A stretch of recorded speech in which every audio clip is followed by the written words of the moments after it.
तो चलें, कम से कम ऐसा लगता है कोई सीधी टक्कर की तैयारी तो इंडिया गठबंधन कर रहा है। अब चेहरा भी देने की बात आई, खड़गे साहब का चेहरा मोदी जी के सामने। शुक्ला जी, अच्छा है, उनको चेहरा देना ही चाहिए और हमें सहमति भी बननी चाहिए, ऐसी भी हमारी शुभकामना है। जहाँ सीटों के बंटवारे को लेकर जहाँ सबसे अधिक कठिनाई है, वहाँ से नाम आया है, यह भी कांग्रेस के लिए राहत भरी खबर होनी चाहिए।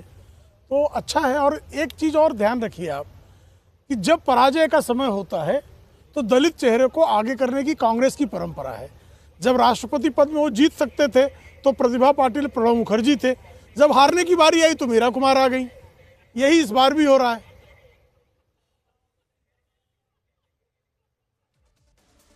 अच्छा देखिए, अंदर से एक और बात निकल करके सामने आई जब कहा गया कि पीएम फेस होना चाहिए। उन्होंने कहा पीएम नहीं, एमपी जीतो पहले, मतलब कि सीटें पहले लेकर के आओ, उसके बाद हम लोग बात कर सकते हैं प्रधानमंत्री पद के चेहरे की। ये खड़गे साहब ने खुद जवाब दिया अंदर, तो वो बहुत इंटरेस्टेड नहीं लगे इस रोल में, लेकिन आपने इसको नया एंगल दे दिया कि दलित फेस, हार में आगे। हाँ, ये देखिए ना, मीरा कुमार को कब बनाया गया? पहले प्रतिभा पाटिल बनाई गई राष्ट्रपति पद की प्रत्याशी, फिर जो है प्रणब मुखर्जी जी बनाए गए, लेकिन जब हारना तय था तब मीरा कुमार का नाम आगे कर दिया गया। ये ध्यान है कि नहीं आपके? उसी तरह से इस बार भी। और मल्लिकार्जुन खड़गे खुद स्वयं कितने भयभीत हैं। उनको पता है कि अगर उन्होंने अपने नाम में रुचि दिखा दी तो श्रीमती सोनिया गांधी जो हैं वो रिमोट कंट्रोल से उनका नाम डाउन कर देंगी।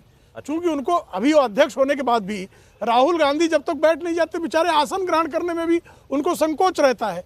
तो जहां रिमोट कंट्रोल से पार्टी चलती हो, रिमोट कंट्रोल से सरकार चलाने की परंपरा रही हो, वहां रिमोट कंट्रोल वाला एक प्रत्याशी भी खोजा जा रहा होगा। नहीं, लेकिन सारे ममता बनर्जी और अरविंद केजरीवाल अगर इस नाम पर सहमत है और इच्छुक है, बल्कि ये कहना चाहिए, तो मतलब ये बाकी गठबंधन के साथियों को भी ठीक लगता होगा। आपको तो खुश होना चाहिए, खड़गे साहब का नाम आगे हो रहा है। देखिए, भाजपा प्रवक्ता को मैं आदर सम्मान के पूर्वक इनका ज्ञानवर्धन करना चाहता हूँ। पहली बात बताना चाहता हूँ, भारत के 10वें राष्ट्रपति बने थे डॉक्टर के.आर. नारायणन, जो दलित थे। आप नहीं थे, ईसाई थे।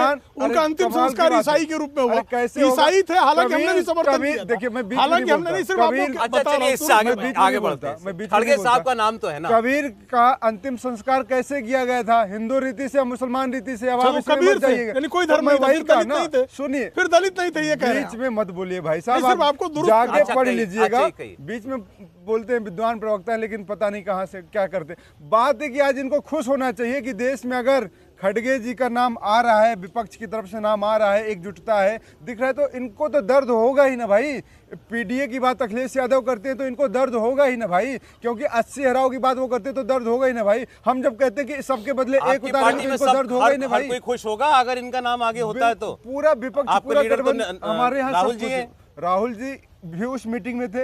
राहुल जी की भी सहमति है, प्रियंका जी की भी सहमति है, सोनिया जी की भी सहमति है, कांग्रेस के सभी सांसदों की सहमति होगी, कांग्रेस के राष्ट्रीय अध्यक्ष। कांग्रेस के लिए इससे और गर्व की बात क्या हो सकती है? देश को और इससे गर्व की बात क्या हो सकती है? लेकिन भाजपा मुद्दों पे बात कभी नहीं करेगी, भाजपा भागेगी, भाजपा भय दिखाएगी। देखिए, आज का मुद्दा तो यही, और आपके सामने निकल करके बोला जो बोला उन्होंने, भाई को साहब ने खुद नाम लिया ना। इसलिए मैंने कहा, इस पर मैं बात तो कर लूं। अभी केजरीवाल साहब ने समर्थन किया। 10 सेकंड दे दीजिएगा। हाँ। भाजपा डरी हुई पार्टी है जो कि लोकसभा में आज 3 बिल पास कर दिए इन्होंने और 141 सांसदों का बाहर का रास्ता दिखा दिया। अच्छा ठीक है, राजेश गुप्ता जी, केजरीवाल साहब ने समर्थन किया। सरकार चोरों की सरकार है। राजेश गुप्ता जी, गलत शब्दों का प्रयोग कर रहे हैं। केजरीवाल साहब ने समर्थन किया। गलत शब्द क्या है? चोर और कायर है ये सरकार। देखिए, इनको लुक्खा कहूं, लंपट कहूं, अच्छा लगेगा। 41 सांसदों को बाहर कर दिया आपने। देश पूछता है क्यों किया, क्यों डरे हुए हो, बताओ आप।